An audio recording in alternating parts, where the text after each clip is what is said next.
Welcome to I Wish You Could Hear This, where we explore great stories and simple proven steps to help you thrive in life, faith, and relationships. In our research, we've heard hundreds of hope-filled strategies for marriage, parenting, leadership, and life that are grounded in science and consistent with biblical truth. And now you can hear them too. Hey everybody, I am Shaunti Feldhahn. And I'm Jeff Feldhahn. One of the questions that people always ask about marriage is how do you keep things fresh, right? Like, how do you avoid getting into that kind of a rut where you're mostly roommates? Yes, exactly. In our research for the surprising secrets of highly happy marriages, we identified several habits of the happiest couples, and one of them was really surprising and incredibly helpful. And one of the reasons it was surprising and helpful is that it was so simple. So simple, we almost missed it.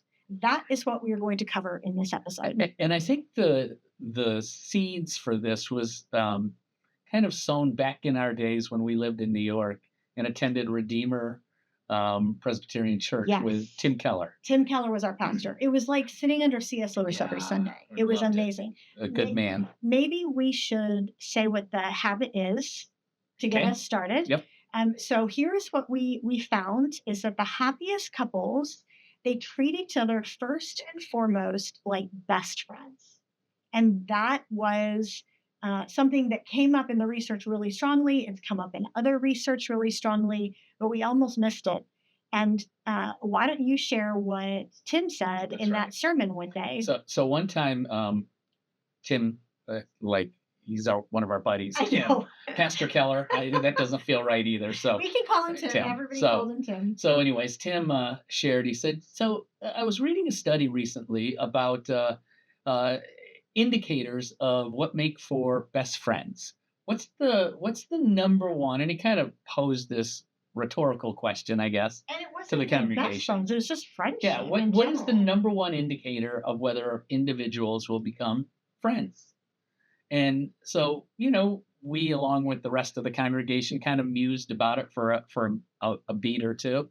And the thought was, well, gosh, we kind of know what makes for good friendships. It's usually something like you have common interests or shared values or similar temperaments, those sorts of things. And he surprised us by saying what the study actually found. And what the study actually found is that the primary predictor of friendship by far is none of those things. Right. Those are distant second, third, and fourth. Those are issues. Important. Right? Those are important, but they're distant. And the number one predictor of friendship is geographic proximity. And it's like, what? Really? And as he unpacked it, he basically said, look, you are best friends with the people that you see the most often. And we all instinctively know that that is true because all of us have been in a position where we've had a really close friend and one of you moved away. In our case, we had really close friends who were still thankfully close friends. And they moved across town. Or we moved away. Or sometimes we have moved away. And so if you you love each other, you still talk, but it's not the same thing as that intimacy that comes from seeing each other once a week, right? Or whatever it is that, the geographic proximity allows.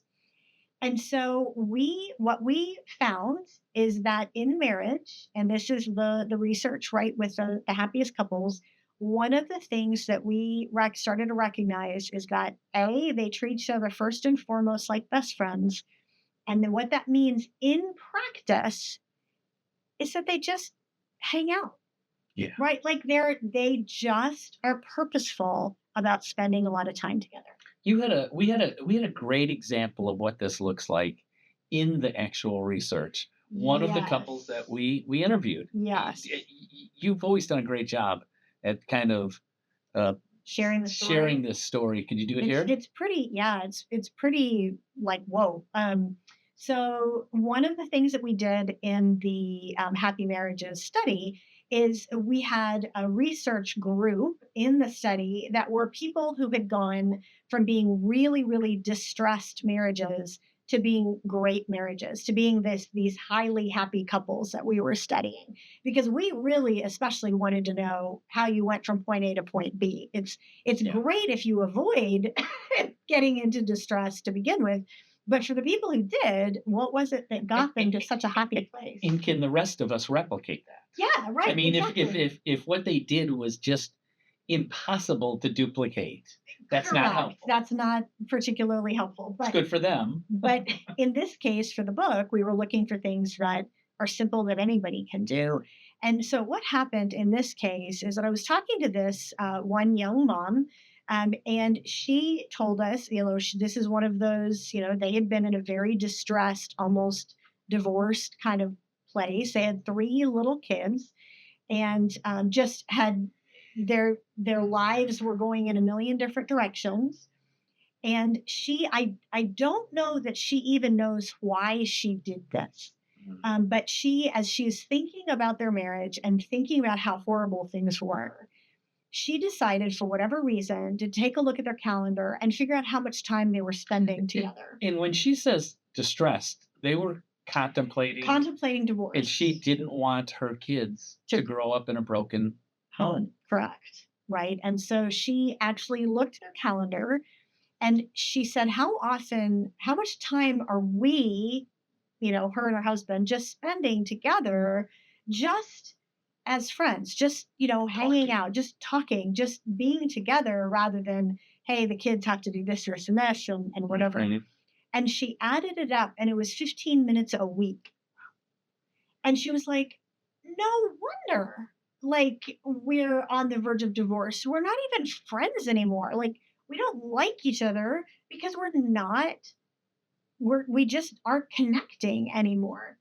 And she recognized instinctively something that I think a lot of people maybe just don't think about, which is, look, you have to rebuild a friendship to some degree to rebuild a difficult marriage. Because if you are friends, and this is what we found in our research, it's what she recognized instinctively, if you are friends, you can kind of work through anything. But if you're not friends, if you lost that, it's much, much harder. You don't have the goodwill for one another, all that thing. So she basically said, look, we have to do something. And to her credit, right? Like, she's the one that recognized us. And she said, we have to do something. And she looked at her calendar because they were in a million different directions. The kids all had different activities. They all had long work hours, etc. And she said, when she looked at every day of the week, she said, every day of the week is booked, but we need to fix something now. Like, we can't pull out in the middle of the baseball playoffs, right? Like, we have to do something now. She said, there is no reason in the world that on Tuesdays and Thursdays that I should load up the baby and the toddler and drive across town to like baseball practice with the 7-year-old. And her husband. And the husband would take the 7-year-old to baseball practice. And she said, there's no reason in the world that I have to go, like that I should do this. And she said, except she recognized that was 20 minutes in the car on the way there and 20 minutes in the car on the way back twice a week. And so she did that. And she said, at the beginning, that is the only thing that changed, that one thing. And she said, it started to rebuild them because suddenly they were actually hanging out and not just, hey, who's getting who at school today, at what time, like logistics. They were actually catching up. And what happened with that big meeting at the office? And hey, what did the doctor say about the toddler's ear infection? And, this kind of stuff that you just don't get to if you're not literally spending time together. Wow. And the fact of the matter is, I mean, I'm just going to say this from my own personal, when you and I are at odds. Yes. And that does happen. It does. And I like to think of you as my friend and you think of me as your friend. But when we're at odds, one of the things that is easier is not to be around you. And so the natural, at least for me, my natural kind of state of being in those moments is to isolate.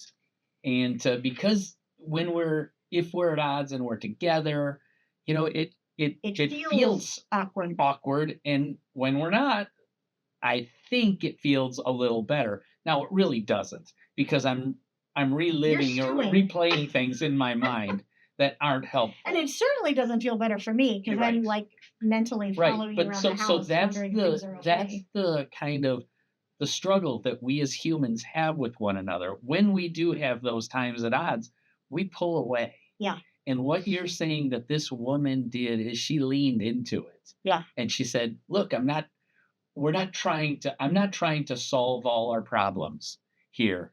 We're going to have this 20 minutes and I'm going to go down my laundry list of things that I need to fix or he needs to fix. This is just Instead, let's just be friends. be around each Yeah. other." And that has the amazing ability at some level to fix some of these things almost without even trying. And we shouldn't oversell it. Right. Like some people are going to need professional help. Sure, You're going to sure, need of course. intervention. You're going to need a clinician, a counselor to help you walk through things, whatever it is, marriage mentor at church, your pastor. Right. Some people will need some extra hand-holding. However, even with that extra hand-holding, you're not going to be able to make progress unless you rebuild your friendship. And I should tell them what happened in Corpus Christi. Yeah. That counseling Oh, that's center. great. Do you remember Yep, this? I do remember it. Corpus Christi, the site of the worst airplane ride to an event that Oh, I've my ever gosh. had in my life. Okay. We just a little quick Well, aside. we were on separate planes. We were on flying separate in at planes. different times. And Due to the same storm. my plane, I have never been on and it was terrific storms. I have never been on a plane where at least 25% of the passenger base was screaming Yep. at various times. Yep. And I might have been in that 25%. And when I got off the plane, I went, that was the worst thing I've ever experienced. And you were waiting for me because you'd gotten there an hour or two And earlier. it was even worse, I think, Exactly. on my way in. I'm shocked that they let your plane land there instead of diverting it. But anyway. And you said when she was walking off the plane, deplaning, the pilot was standing, you know how they do at the door of the cockpit, and she said he was white as a sheet. And he said, and I said, "Are you okay?" And he's like, "Yeah, I'll be okay." And I'm like, "You have to fly out in that?" And he said, "They grounded us for trauma." Wow. Okay, so that's our Corpus Christi. Okay, but there was actually a point There's to a this. reason why we were talking about this. Yes. So at that event in Corpus Christi, where we were speaking at a counseling center's community event for couples, families, and it was just hey, we love you all. This particular counseling center, they a massive regional presence in South Texas, and so they were having us do a marriage event as just a thank you for the community kind of thing.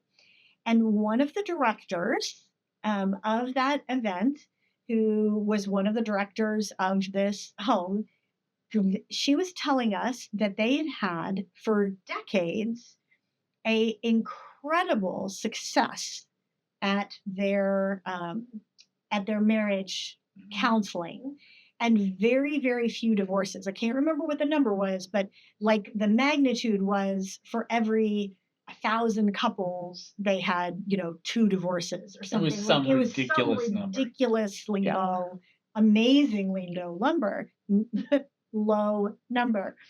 And I asked her, of course, I got out my pen. I'm like having to take like notes. I'm like, what did you do? What do you do? And she said, well, here's the practice that we do with everyone that comes in for marriage counseling. And she said, all of our therapists adhere to this practice. I think she was the clinical director. Mm-hmm. So like had mandated this or something.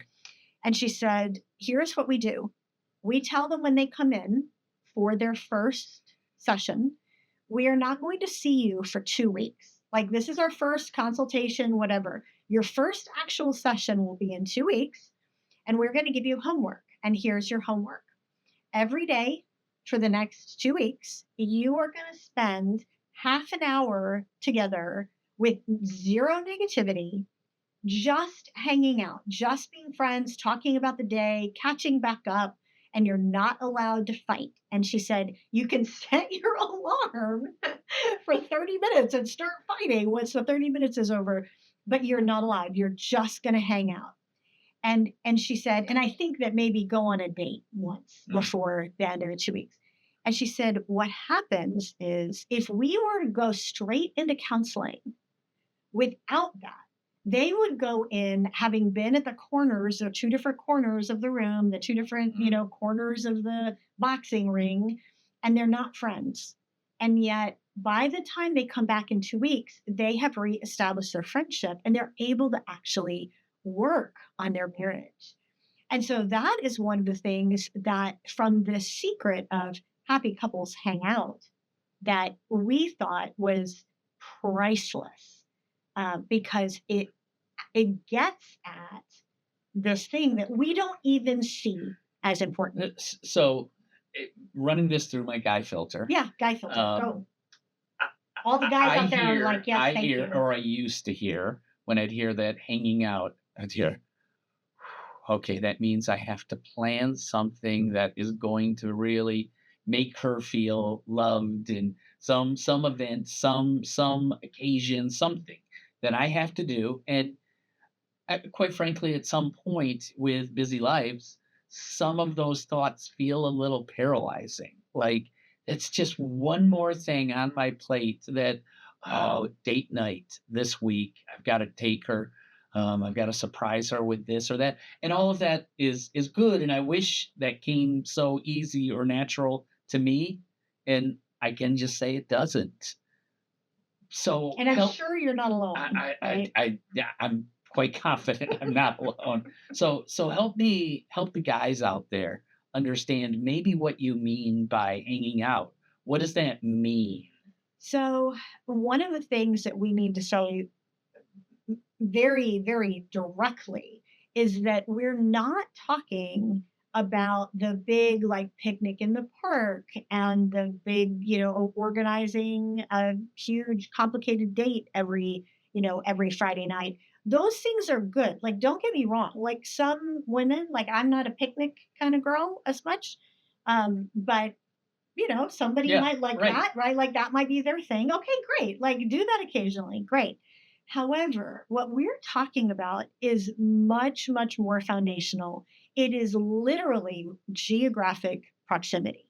It is without fighting and just being friends again.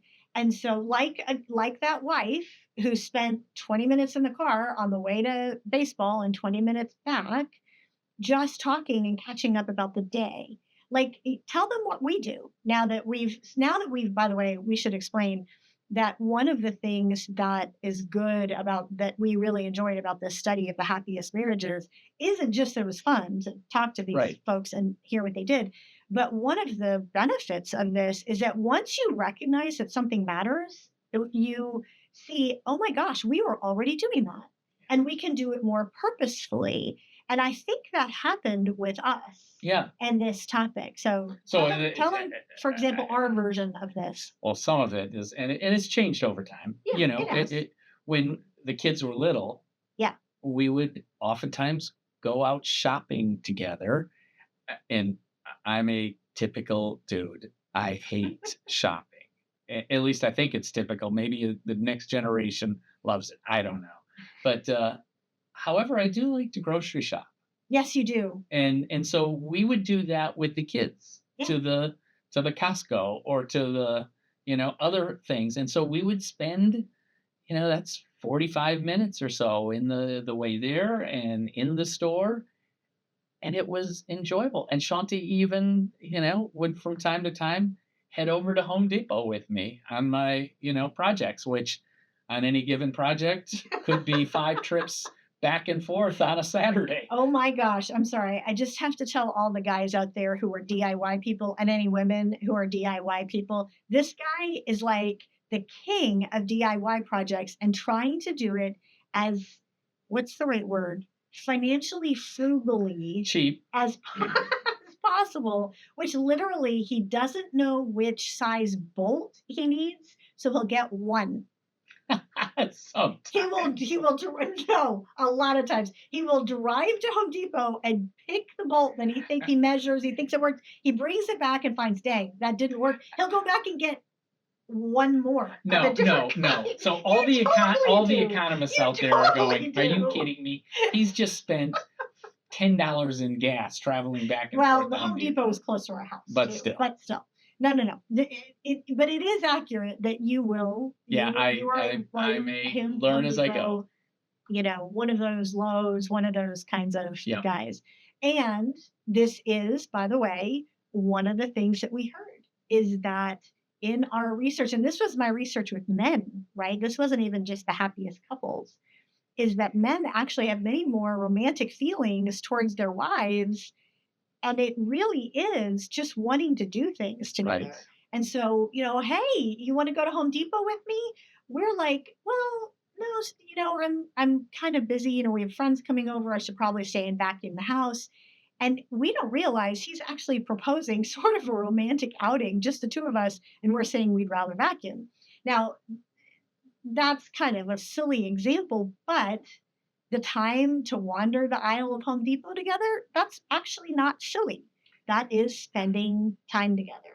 It is. And it's kind of in those moments, it's that time to dream together. And I think that's what friends tend to do. I remember my buddies, growing up, we dreamed of what our lives would be like. And we talked about things and, I'm going to do this or I'm going to do that. And somehow we lose that dreaming with our most important person in our life at times. So, well, and we should say, and this is a different topic, but listen, when we talk about the importance of listening, which is a topic for women only and in for men only, we talk about how important it is for men to listen to their wives, which is a part of not just try to fix it, which is a part of spending time together. But it is for us as wives as well, because if he's dreaming, we can punch a hole in it pretty easily. Unfortunately, this is also real life examples where unfortunately I've done that, where Jeff's like, hey, let's, start a bed and breakfast in Maine. And I'm like, what do you mean? Like, we can't move to Maine. Like, all of, our kids are here and blah, blah, blah, blah, blah. And he's just having fun dreaming about things. A woman I work at the law firm with, she said, we were just casually talking about this topic a little. And she said, my husband calls me the dream crusher. Oh, no. So I guess it's a term of endearment, but no, it doesn't sound like it. Sounds like it's maybe something we need to work on. But that's an example, though, of if we are just hanging out, this is the kind of stuff we're going to be hearing from one another. So tell them what we do now that the kids are not little, now that they're on their own, our version of hanging out. Well, I'm not exactly sure of where you're going with this, mornings. Oh, well, that was okay, right. This is what we do now. We just have coffee together every morning, and it's usually an hour or so that we just spend sitting there reading the news together. And what that does is it allows us just to relax into our day, so to speak, and with the coffee, with the news in hand. And we are oftentimes not even talking, but the presence of Shaunti next to me, for that hour, it's amazing. Well, and we do talk because, like, you'll get mad at something you see in the news. You'll be like, can you believe this? Or something like, oh, wow, did you see such and such happen? How cool was that? And it's just... It's simple. Simple. And we didn't realize. I mean, hence you even had to bring that up to me right now here in the podcast. It's part of our routine, and I didn't realize as much. It didn't come right to front of mind. One of the other things that we've done, and this is you leaning into my interests, is Saturdays in the fall. Shaunti sits there and watches college football. Oh, and I don't just sit there. I've gotten into it. She has. And so it's a great thing. Before marrying you, I had never watched a single college football game. Right. I was an NFL girl. Yes. Right. So Right. so anyway, so those are the kind of things, and you can just lean in with one another, and it doesn't require a PhD. It's not rocket science, and it's not a heavy lift, but you can do it. But you can do it. And the encouragement that we would have for you, and we always want to have one big takeaway at the end. And I think our encouragement for you as you think about this concept is, what is it for you? What is it for you and your spouse that would allow you to hang out? Like literally, that would allow the geographic proximity in order to be able to get that time together and just be friends and build up your best friendship, because it is going to look different for everybody, and it's going to look different at different seasons of life, right? Like when our kids were little, we'd go to Costco together and just hang out that way. Now that our kids are young adults and in college and out of college, we can have coffee in the mornings. That would have been pretty impossible for quite a few years when our kids were young.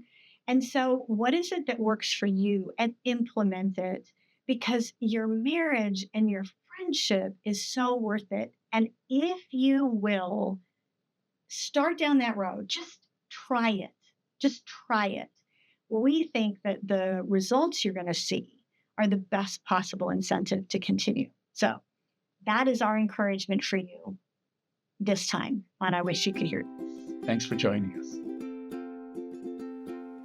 Thanks for listening to I Wish You Could Hear This. Remember to subscribe to our podcast.